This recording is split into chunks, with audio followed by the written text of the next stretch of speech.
Hey everybody, this is John for Pioneer Nexus MTG coming at you with a quick deck tech for a deck we're going to be playing a couple of matches with in the practice rooms.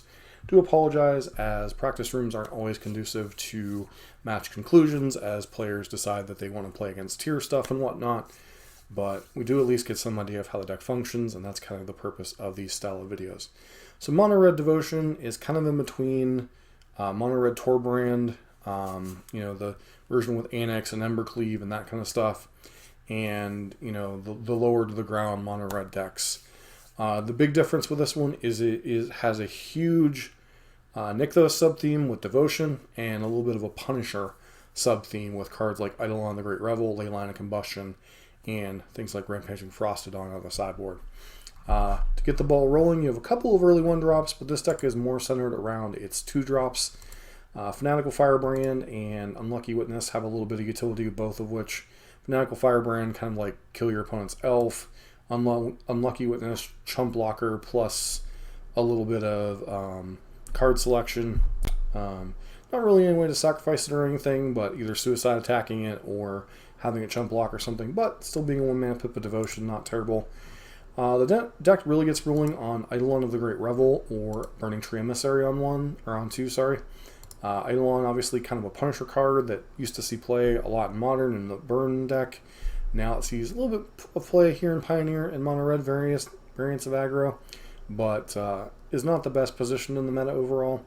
But there are a lot of cheap spells in the meta, so this does punish that, and it adds 2 pips of Devotion. Burning Tree is the free spell that allows you to cast something for blue and a green, or red and a green. Unfortunately, there aren't a ton of things on turn 2 that we're very good of playing this with. Really only the Stomp from Bone Crusher Giant and one of your 1-drops. It doesn't particularly play well with Eidolon, but it does play nicely on turn 3 with some of your 3-drops. So, this can be a 2-drop or a 3-drop that allows you to add a lot of Devotion to the battlefield. Your 3-drops, Annex Harden in the Forge is kind of your anti-sweeper protection, anti-removal spell protection. Plus it hits really, really hard if your opponent isn't able to remove it. Bone Crusher Giant, bad removal spell / decent mid-size range body. Basically some of the reasons why it sees some play in Rakdos midrange. Chandra Destined Kill is a 3-mana planeswalker. Those are not usually exceptionally powerful, but it does fulfill a nice role. A little bit of a mana boost, can be a card advantage engine, and then its ultimate can ultimately win you the game a lot of times. Goblin Chain Whirler, Devotion, wiping out all your opponent's X1s, hitting their planeswalkers for some damage, dealing them damage. Kind of stacks with some of your other non-combat versions of damage, so that's quite nice to have, plus the 3 pips of Devotion. On to the 4-drops. Leyline of Combustion, ideally you want this in your opening hand. Punishes your opponent for targeting you or targeting your creatures, so things like Thoughtseize punish them, removal spells punish them, any type of burn spells that might be played typically punish them. Not as good against decks like, say, Blue-White Control that are more sweeper-based, but still interesting mechanic against things like Rakdos Midrange, Rakdos Sack. Fanatic Amogus, really one of your payoffs for having all this Devotion. Can dome your opponent easily for 6 to 8 damage on turn 4, turn 5. It along with Nythkos are the main reasons to be playing Devotion-based things. Chandra Torch of Defiance, decent midrange planeswalker, kills things, adds mana, card advantage, kind of all the same things that make 3-mana Chandra good, only better. Torbrand increases all the damage of all your sources. Very powerful card, adds 3 pips of Devotion, no reason not to run it. Shatter Skull Smashing, half land in the early turns, half payoff for all your Nythkos mana, allows you to blow up a bunch of, a creature or a planeswalker, or 2, kind of as a pseudo way to deal with things that also functions into your mana base. As far as the mana base, Basic Mountains, second most powerful land in all of Magic behind Basic Island. Just kidding. Nythkos Shrine Nyx. You're playing all these red pips. Nythkos is a natural inclusion. Ramunap Ruins, utility land when you're playing a deck that's a little light on things that can do with its mana. One of Sekenzin, decent red source in the early game. Something you can channel in the mid game to continue adding pressure to the board. Sideboard choices, split of removal spells, 1 Abrade, hits artifacts, hits 3 creatures 3 toughness or less. Fry, hits 5 mana creatures, or 5 toughness creatures, blue or white. Greasefang, spirits, humans, Angels, it's a lot of different things. Not sure why they don't have Rending Volley, but is what it is. This was the choice of the pilot of this deck. Mizium Mortars, not as good as Lava Coil, or I'm still blanking on what Lava Coil's replacement was, but because it doesn't have Planeswalkers. But the flip side is this is a pseudo sweeper in a Nythkos deck, allowing you to potentially overload, deal 4 damage to each of your opponent's creatures. Curse of Shaken Faith, good way to punish opponents casting multiple spells, most notably a deck like Lotus Field combo. Kind of adds to the Punisher mechanic, along with Rampaging Frostodon, Eidolon the Great Revel, Leyline Combustion, just kind of this nice Punisher sub-theme for what your opponent's doing. Adding to that, Rampaging Frostodon helps prevent life gain against decks like Angels and such, while also punishing your opponent for playing a bunch of creatures. Very good against something like Boros Convoke. Decent against some of the other aggro decks, and can potentially come in against control to keep them from getting a little bit of life, plus it can be a difficult to block creature. The 2 sweepers, Anger of the Gods, Brotherhood's End, along with Mizium Mortars, they're kind of middling. You have to be mindful of how much you commit to the board, because you're going to be generally blowing up your own things. You can see situations where you want to see these cards against, say, something like Rakdos Sack, or potentially Spirits, the decks that might interact with what you do poorly, or interact with what you do unfavorably, so you're kind of bringing this in as go a little bit more of a control role. Maybe you're bringing in some of the Planeswalkers and removing some of your creatures, so you're not as board centric. Instead, you're a little bit like a mid-range board control deck. Boros Reckoner, extremely annoying for anyone to attack into if they can't remove it. Whether that be a deck like Humans, whether that be a mono red deck, a heroic deck, etc. This deck card's ability to reflect damage back on another target, whether it be your opponent's face, whether it be a Planeswalker, whether it be another creature. This card, as a 3/3, is not the best, but when it comes to attacking and blocking, this card makes things an absolute nightmare. Chandra, we've already kind of covered in the main deck. This Chandra, primarily for control decks. It's not as good as it once was with things like Aether Gust and Hullbreaker Horror, but it's still a card that can have difficulties dealing with, especially if you start doing a +2. Once again, Punisher mechanic continues to pile on the damage. And the 4th copy of Leyline Combustion. That said, let's get into a couple matches that we played with this deck and show you how the deck operates. Alright, we're here with a quick match with Mono Red Mid-Range, Devotion, whatever you want to call it. 2 lands, sure, we'll try it.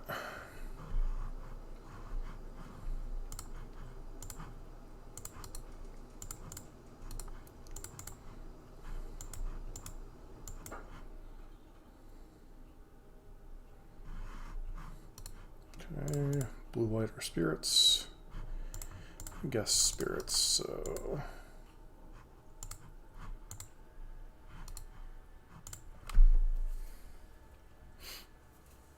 Hopefully is nothing, so maybe they're blue-white. Nope.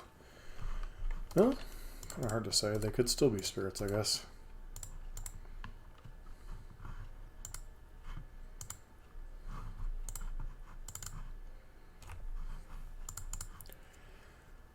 Eidolon.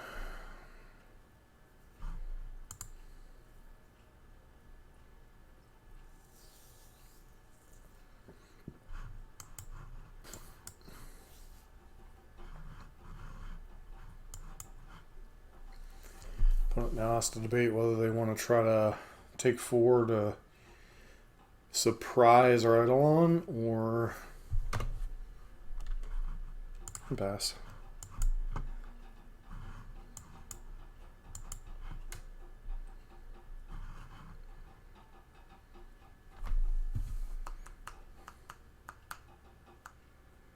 Could still be blue-white control on a really awkward draw. Maybe blue-white Lotus Field.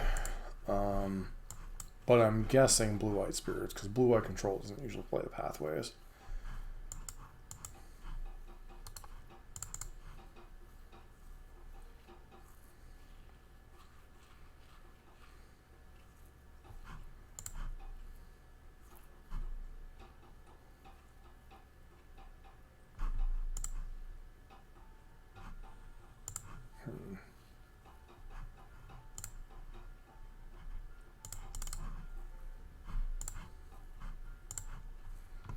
Take 4, play Chandra.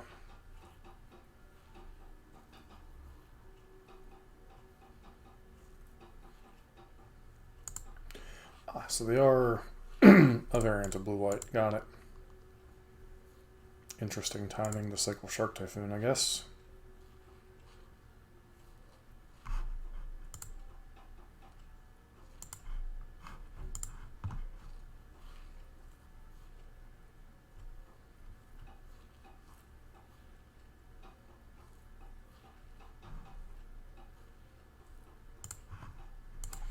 Not going to take the damage to cast anything right now. Admittedly, opponents got us for a couple more points of damage than they would have if they would have not postured like they were a bad variant of blue-white. Alright, opponent concedes. Alright, so blue-white x.bs. Torch of Defiance and Chandra Awakening Inferno. Could bring in Frostodons. Chain Whirlers are okay. Annex is fine. I think, honestly, other than shave a Torbrand, shave a... Leave in Ley Lines. They're not the best against blue-white control specifically, but it's Curse of Shaven Faith. Okay, cast a spell in the first spell they cast each turn. Just to banish them, Fry. Alright, so...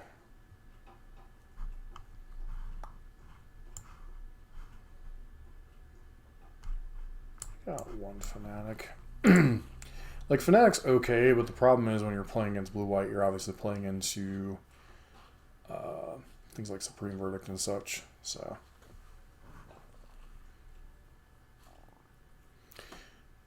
But I would still lean toward the fact that our opponent might be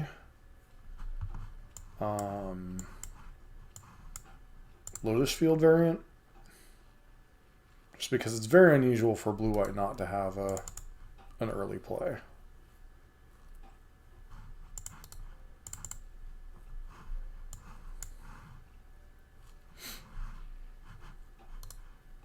Like a counterspell or March of Otherworldly Light, something like that. Alright, so moving on. Alright, trying another match with mono red mid-range because the first one was a bit of a dud. Alright, the same ends. Alright, double Eidolon into a bunch of 4-drops. So lands are good, spells are good for the most part.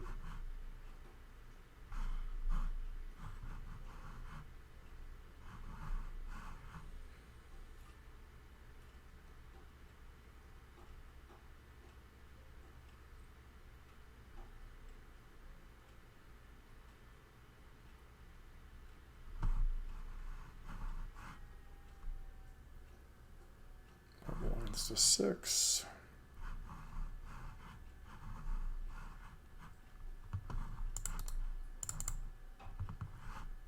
And pass.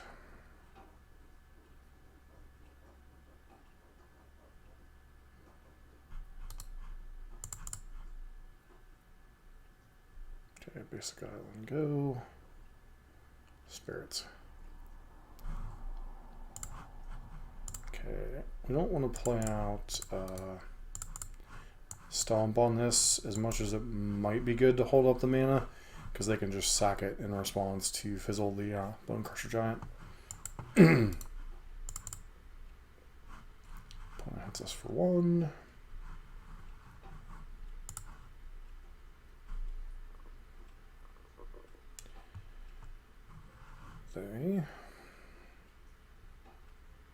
They're probably blue-white, because mono blue would be playing Snow-Covered Islands most likely.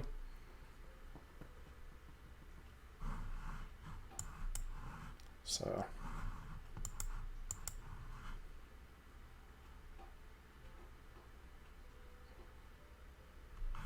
Okay, I guess they could still theoretically be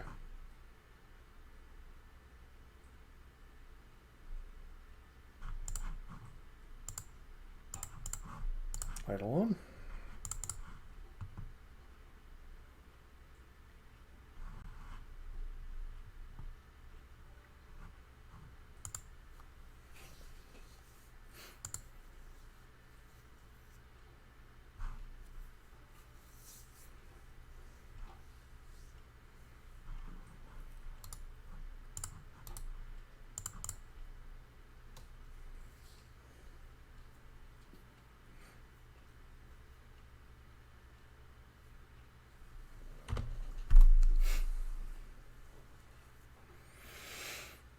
This would be an interesting scenario.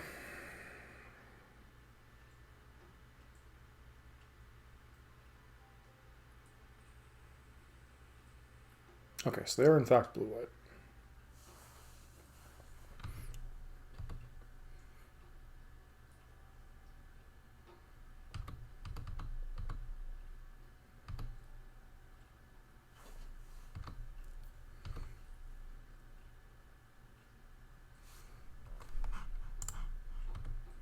Move to combat. Turn 4.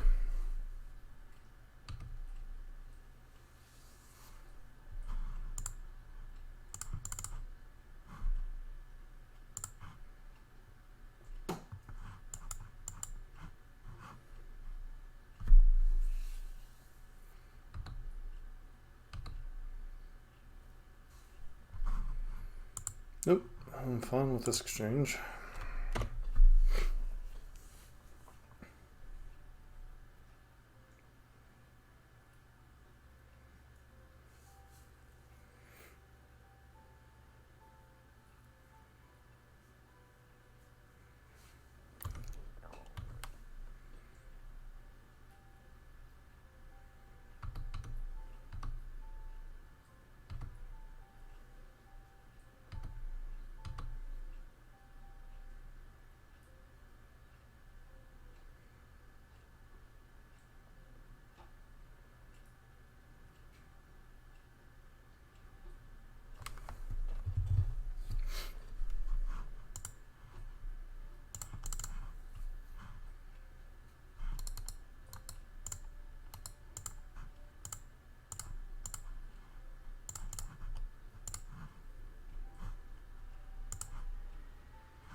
Alright, reason to attack here.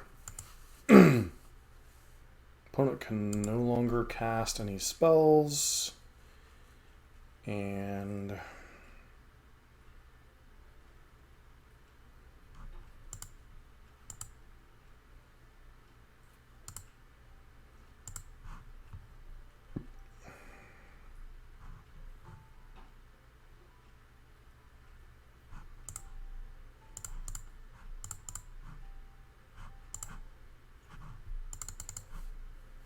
we have multiple lethal spells in hand, so.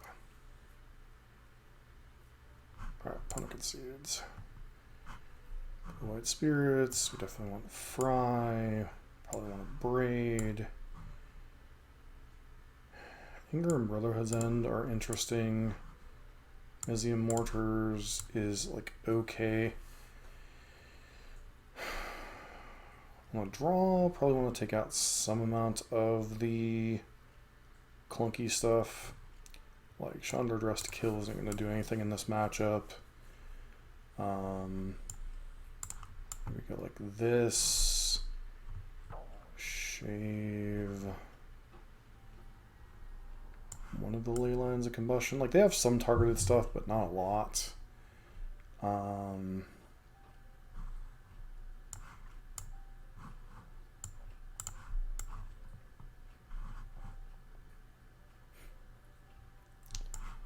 we have some of the expensive stuff, because the expensive stuff only really gets good with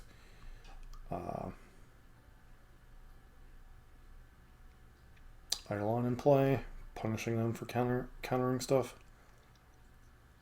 So let's shoot a Fanatic.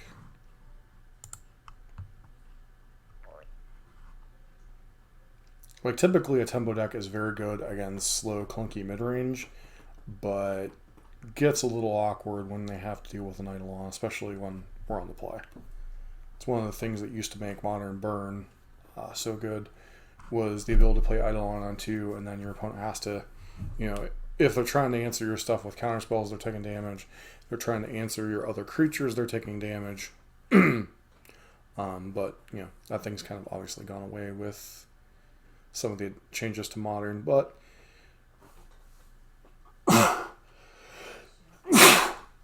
thank you. Some of the things that, you know, make this deck powerful against spirits, or at least have a chance against spirits, is things like Eidolon. But if they go like 1-drop into counter your Eidolon into, you know, other stuff, they're obviously a lot better. So this opening hand's pretty decent. I'm a little less familiar with the Azorius version than I am with Mono Blue. That's why I was kind of like guessing as soon as we saw that they were spirits that they were blue-white.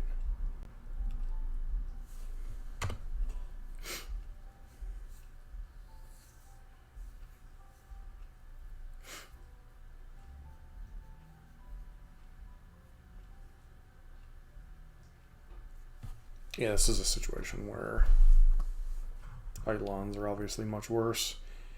Now we have to decide, do we play Smash or do we hope we can cast it as a spell? I think we have to play it as a tap land. Want to reduce the damage we take to kind of lengthen the game a little bit. If our opponent goes Curious Obsession into Protection Spell or something here, or if they even have something like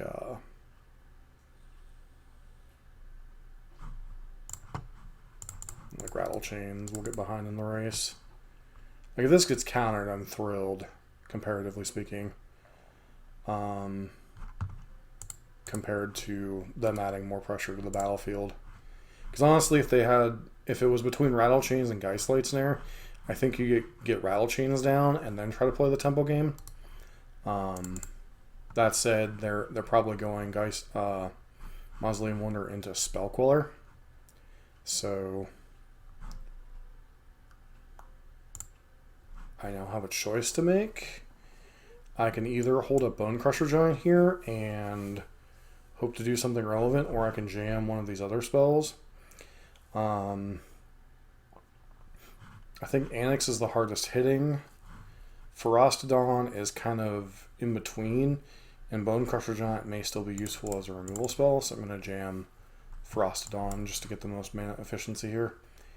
Because, like, I'm like 99% sure that we're getting Spell Quellered here. So, yep. So I could play nothing into this and, you know, try to play this weird game where they don't use our mana, we don't use our mana, but without, you know, things like Fry or Rending Volley in our hand, it's just not a game we're going to win. So, ideally, we like jam a 4-drop here. They can't somehow answer it. And then, yeah, Catilda is, don't get me wrong, it's very bad for us, but them tapping out at least opens the door for us to double spell this turn. I just play Torbjorn here.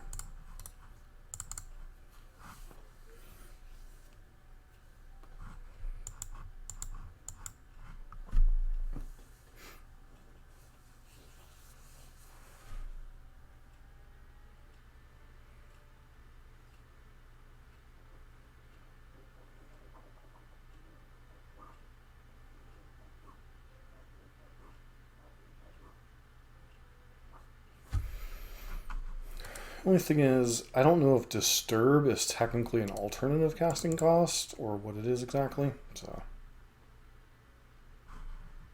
Means we're getting hit for 8 here.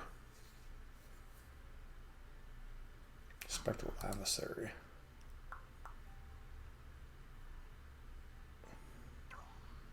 Interesting. Taking 3, 5, 8.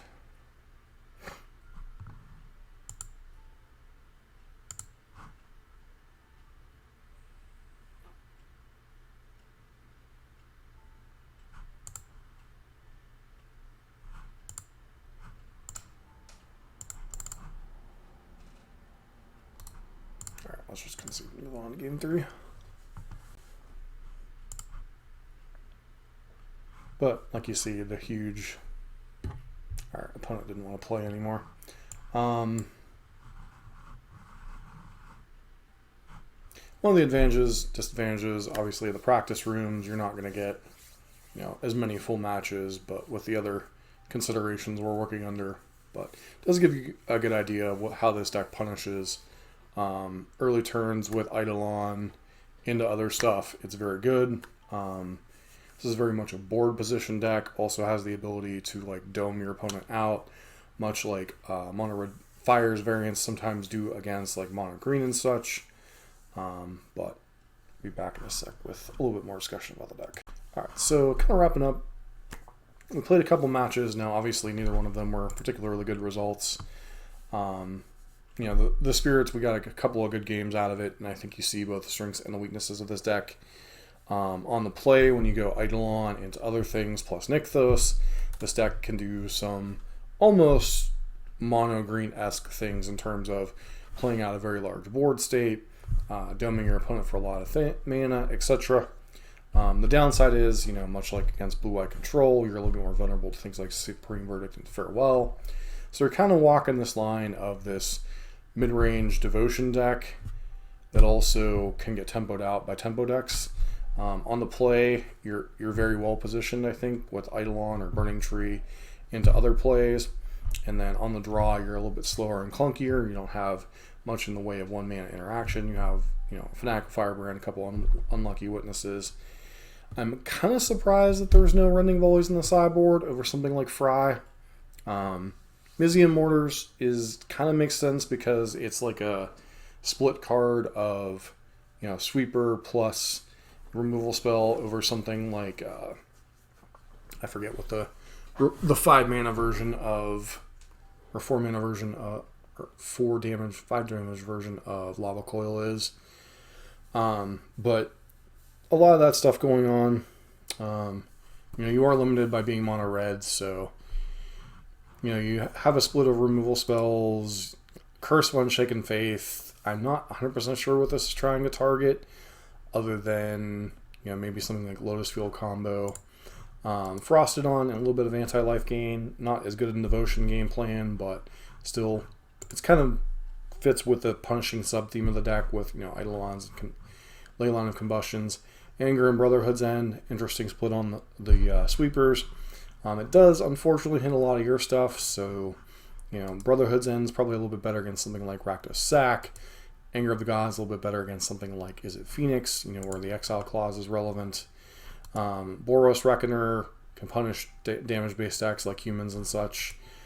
Chandra, very good in the controlling and kind of mid-range matchups. And the fourth ley line against decks that are going to try to go heavy on removal. Now, this deck had a good finish this past weekend. I think it top 8'd or top 16'd. It top 8'd the Pioneer Challenge on 8/12. So, interesting deck. Figure I'd highlight it a little bit, but don't know how tiered it is. It is a deck that has popped up every now and again. It's been kind of replaced by like Mono Red Fires and some of the other decks, but this is a Devotion strategy that isn't mono green, so that's nice to see that there are some of those out there that can exist and function. So if you like this kind of content for Pioneer, don't forget to like, comment, subscribe. Hope to see you for our next video.